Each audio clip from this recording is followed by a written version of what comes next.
right. Well, welcome to Paralegal or Bust, where we discuss my journey into becoming a paralegal.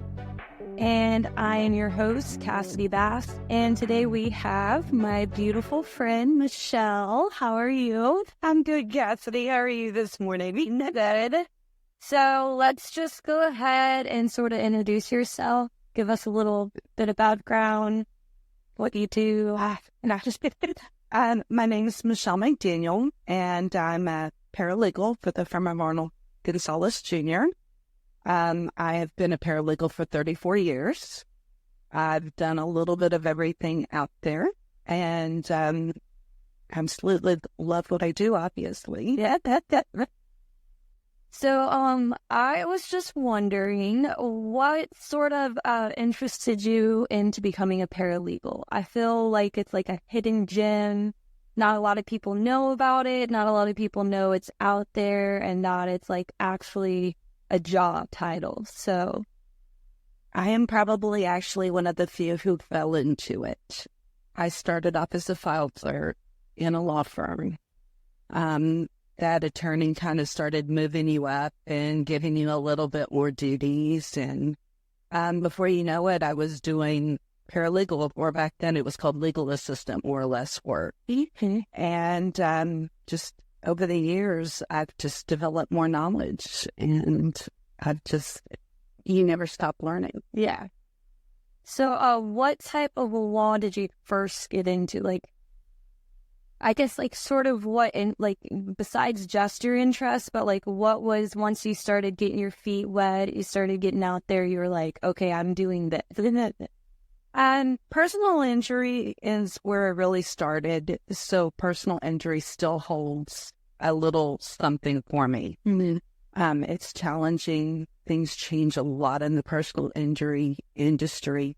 But I think the biggest thing is what you do for people, because the people who do come, most of them need help going through the ins and outs of what to do. Yeah. And that's just part of what I like to do. Yeah, I really like enjoy that you say that, because that's literally how I feel. I feel like just giving someone that knowledge and that like understanding, like, hey, you have rights. Like, we are going to help you fight for your rights, what you deserve, you know, that kind of, that love, that passion, that empathy. Like, that's really awesome just to hear that, you know, you also have. But I've got the girl, and I'm a mean paralegal. Now, I think you have to have that with whatever field you choose. Yeah. Every field has your interest. And no matter what field, you know, I've done some corporate work. I've done the probate. I'm doing some real estate.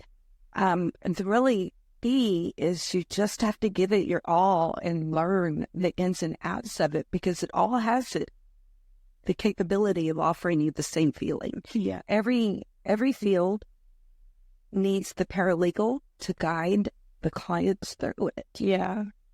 So is there any type of law that you like really wanted to get into and you haven't yet as a paralegal?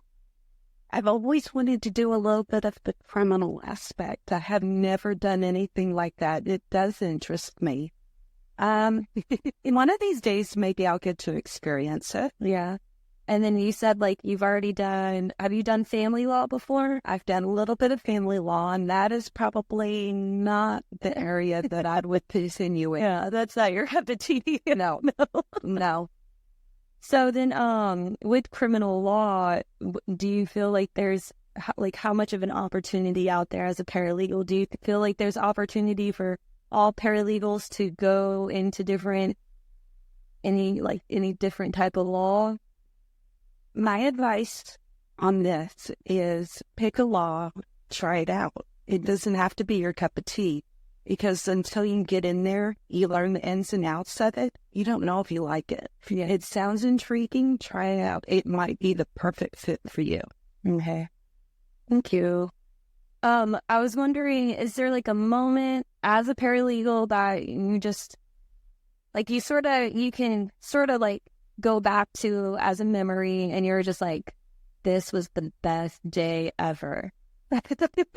Like, an amazing time. I mean, like, between like even just winning the case that you worked so hard on, or getting something for a client that you just were like, we're going to do this, we're going to get through it? Is there any kind of moment in your life, like as a paralegal, that just key point? Like, honestly, there's tons of them. Anytime that you can help a client reach their goal, that's an aha moment. Yeah. It always is. When you're helping your attorney and everything you've given him is on point, that's an aha moment. And then there's not just one. I mean, I really couldn't sit here and just give you one. They're all aha moments just to make it through. Now, is there any like horrible or like bad time that you remember? Like something that like you just had the worst day. You're just like, I'm done. I'm quitting. I don't want to ever be a paralegal again.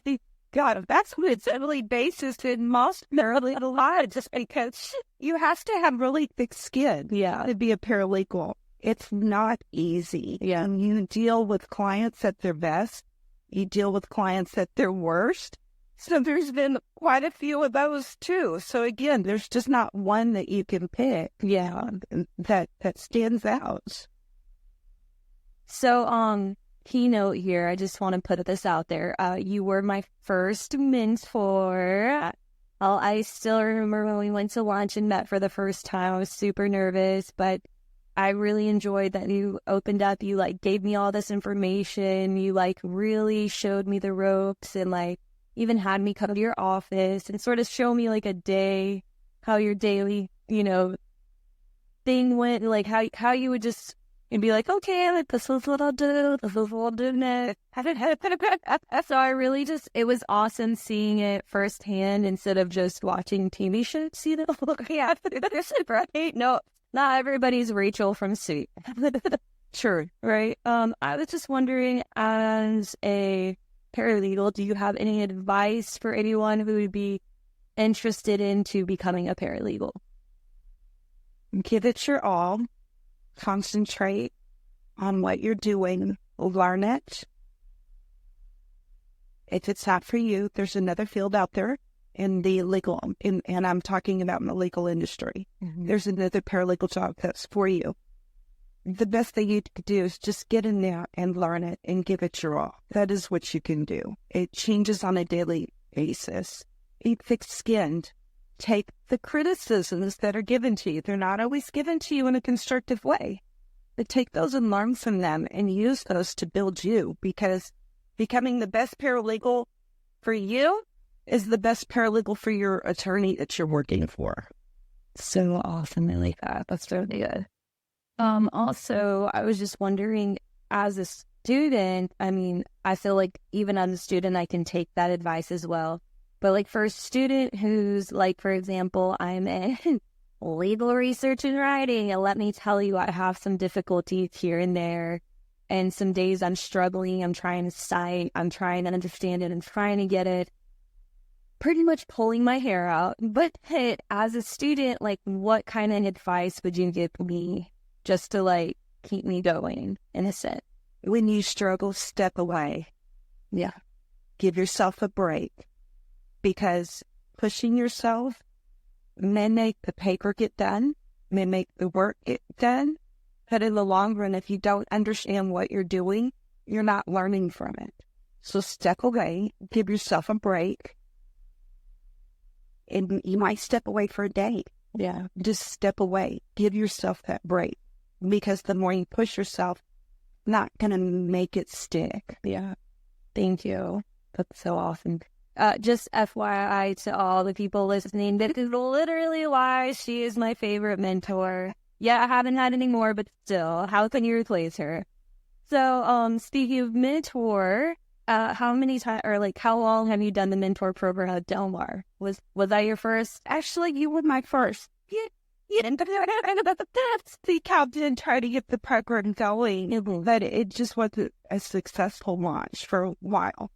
And it seems like things have turned around. Maybe the need for the students in the industry are more. Maybe we have more eager students. I don't know what it is, but it's turned around. And last year was the first time in a while that CCALP has gotten that mentor out there. And it was a success. I loved every minute of it. Oh, yes. I was so happy I had you as a mentor. That's why I steered Rebecca, one of our other students, towards you, because I was like, if you could have it towards you, I would put her. She's amazing. And like Rebecca will say, hands down, you were such an amazing mentor. Well, you guys were easy to be a mentor for. We're some good mentees and then go candidate. So, speaking of CCALP, I was just wondering, what is CCALP about? And when people say CCALP, it's capital CCALP. And so, can you just give the listeners sort of like a definition of what it is, what it's about? If anyone was interested, they'd have to be in the paralegal program as a student, correct? A paralegal program at anything in the legal field. You know, you're a file clerk or a writer in the hospital, anything in the hospital. I don't know where that came from. Y'all knew to go. I'm definitely in the city hospital this morning.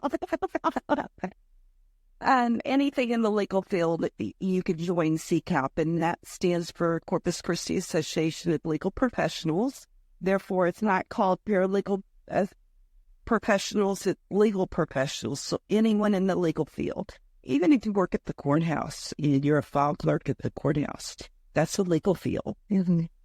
It's a tri-level association. We have a national association. We have a Texas level association, which I'm president of. Oh, but that we get. But it's actually it's an all-around measuring program. Truthfully, yeah, it really is all three levels. Yeah, because you're with people who have been in the field 5 years, 10 years, 20 years. We have great CLE. We have companionship. The fellowship you get out of this is nothing more than you will ever. Oh yeah, definitely. You have people that you can call and say, "Hey, I've never done this. Have you?" And you got people who will jump out and help you. Yeah. So it's an amazing program. And so with the CCALP, it trickles into the TALP. And so you're the president of that. So for CCALP, that's just the Corpus Christi region, correct? Right. And so then the TALP would be all of Texas. All of Texas. Nice. We got the president here? Yep. All of Texas. That sounds a little stressful, though. Yeah. That's not the word I would use at the moment, but yeah, it is, because you have a lot more of overseeing and work. But you know what? It's rewarding. And my favorite thing, my Parley and I talk almost every day. And I've got things that come at me, and what I tell her is I'm going to seize the day. I may not ever be president. I may not wake up tomorrow to do anything else, but I'm going to take what I have today, and I'm enjoying it. Yeah. So what part of Texas is she from, your party? Actually, she's from Lubbock. Oh, no. But she has since moved to Colorado because she has become a member at large, which means she's no longer the Lubbock in the Lubbock chapter, but she can still be a Texas member and go at large. All that means is she can't vote unless she's an officer. Yeah. But it will still be part of the group. So how many chapters do we have in Texas? Right now we have 9. 9. You know, once upon a time we used to have one almost in every county. Oh, wow. But we've just got a little competition because back then there wasn't the state bar, the legal profession. Yes. And that. So differences are, but ours is a little more cozy. Yeah, I like it too. I like coming to the meetings. I love hanging out with y'all. I enjoy so many the CLEs that you guys offer, which is amazing, by the way, anyone out there listening. Yeah. CLEs are something that you need in this profession, if I'm not mistaken. Even if you don't have the certificate, you have to learn, and your CLEs will help you with that. Yeah, I make a joke to Rebecca sometimes. I'm like, hey, Rebecca, we have so many CLEs. Do you think we could just store them somewhere? Then here's I'm like, do they have a fire? What's the expiration date on the CCALP? I think you all everybody figure out and for not allowed minute for maybe. With let me see. I was gonna say, what got you involved with CCALP? Was it your do you have an interesting story? I was just a paralegal and ran into this CLE club member. And no, actually, mine's a little bit different. My boss that I had worked for 17 years retired. Mm-hmm. And I did go work for another attorney. And it made me realize how pampered I was at my previous job. And it was an awful experience for me. So I actually left the legal field. Really? And I went and I just worked at a couple of other jobs, and none of them that made me happy. That was not anything with the legal field at all. Nothing at all. And let me tell you, the grass is not always greener on the other side. But back then, once you left the legal field, it was a little harder to get back in. Oh, wow. Right now, we need people. Yeah. And so you can find a job. Back then, it was really hard to get back in. And I had run into one of the CCALP members, and she said, why don't you just come to our meeting? And that first meeting, done. And through my contacts and the networking with CCALP, I read of an opening. That attorney gave me a chance to come back in. Wasn't the field I wanted to be in, but it didn't matter. Now I'm a chance to come right back in. And I've never left. Oh, wow, that is so awesome. And that is one of the things about our organization, the network. Oh, wow, that is so awesome. I had no clue about that story. That's really touching. I love y'all ladies so much. I love y'all. So I just have one last question. As a paralegal, do you have any funny stories to share? Because I love some funny stories. You were going to ask me that question. I just sat here and I've got tons of funny stories, but where are they? I don't know, really. So has there ever been a time where, I don't know, you saw a judge act a certain way, or a lawyer, or maybe you guys did a prank on somebody, or, is there any fun in the office? There's always fun in the office. That probably needs to stay in the office. Oh, man, again, I see you get the tea. Oh, no, there's a lot of fun, working with the people. I'm at a small office. yes. So you depend upon each other 100%. And I don't think without some fun, you could continue. You have to have a little bit of fun. Yeah. And I'm at the serious, especially when I'm stressed. I'm at this very good day. I'm let's laugh right now. I have to. I don't know. You're asking these questions, and I know that I probably should have one at the tip of my tongue, but yeah, I don't know. It's not there. We'll tell you, though, that y'all should go to some of the conferences. Yeah. If you want it, that's where you're going to be. That's where I got the tea. Oh. Well, I enjoyed myself at the last conference. I had a lot of fun. I will say that much for sure. The networking at the state level, even the national level, and it's incredible. More than anything, though, the relationships you build. I've got people that I may not know really well, mm-hmm. but I can call them and they have my back in a minute, or anything I need. Oh, and that's one of the things that really drew me. Yeah, that's amazing. That's good to hear. So, do you have anything else you would share? Anything you want to say? Any advice? I feel like you're just so full of wisdom. Just in this session, I feel like we've gotten so much. So, yes, because I'm one of the old ones now. No, you definitely do not look old. Don't say that. Just don't give up. Yeah, just keep going for what you see and what you want. And just do the best you can. There's nothing that is more important than being happy. Yeah. And that includes in your work life, because you're at work more than you are at home, truthfully. Especially as a paralegal. I know paralegals who stay at the office till 10 or 11 o'clock at night. But as you're not happy, you can't achieve that balance. Yeah.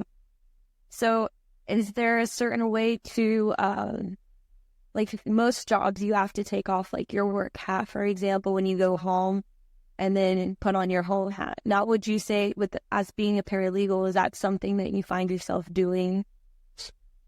That's a hard one. It's really hard. You do have to learn it. It's a challenge. Work goes home with you. Home comes to work with you.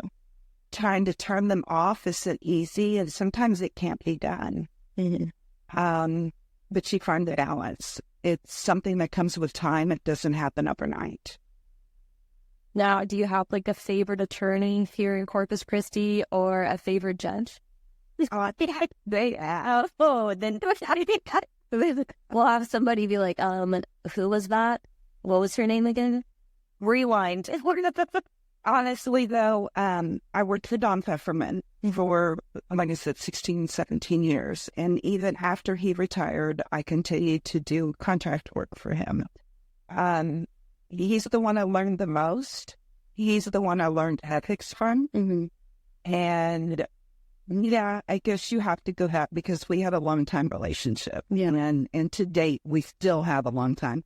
Because he actually swore he was actually involved in when I was sworn in as the Texas president, he was actually involved in it because I grew up with him, literally. Oh, wow, that's so awesome. I love that. And then one last question I wanted to ask was, do you ever get to go into the courtroom? Like, do you participate in going into a courtroom, or do you do more like at the office kind of work? Honestly, I haven't in a long time. COVID changed a lot of that in getting that into normal. However, the cases I've had, as a paralegal, you say lucky that I didn't have to go that. That's lucky that you don't have to go into the court. Not a long word, isn't it? Yeah. It's stressful, but it's really fun to be involved in it and see your work play out, because literally that's your work that is on display right there. Because a paralegal sometimes knows that file better than that attorney because he knows the file. Like, you worked the file, you built the file. Yeah. So, like, have you ever seen the movie Aaron Brockovich? Yeah. Do you feel like you have like an Aaron Brockovich moment? Do you feel like you can relate to that movie a little bit? Aaron Brockovich really wanted to make a difference, and that's what she did. Yeah. And I think anytime a case is settled, I think anytime a client walks out with what they deserve, then that's an Aaron Brockovich moment. Yeah. Because that client wouldn't be walking out of there without the work of what the paralegal did to get her there or him there. Yeah. That's such a good point. Wow. Well, I guess I'm done. Can't think of anything else to bug you about, I feel like I've just sucked all the goodness out of you and all the wise advice, and I'm glad I got you a cup of coffee to keep going throughout the days. And it's a great this Friday, and I think I really needed this morning. I just want to say, keep asking questions. Keep on the path you're going, Kathy, because you got Cassidy. It's like I need that coffee. You've got greatness in you, and you're going to make a difference. Thank you. I greatly appreciate that. Well, thank you so much for coming on Paralegal Learn Buzz and sharing all your wise information. You're just such an amazing mentor. And I just want to thank you for listening to Paralegal Learn Buzz. And if you like the episode, please hit the follow button. Also connect with me on Instagram and TikTok as Queen of Pantsuits. Until next time.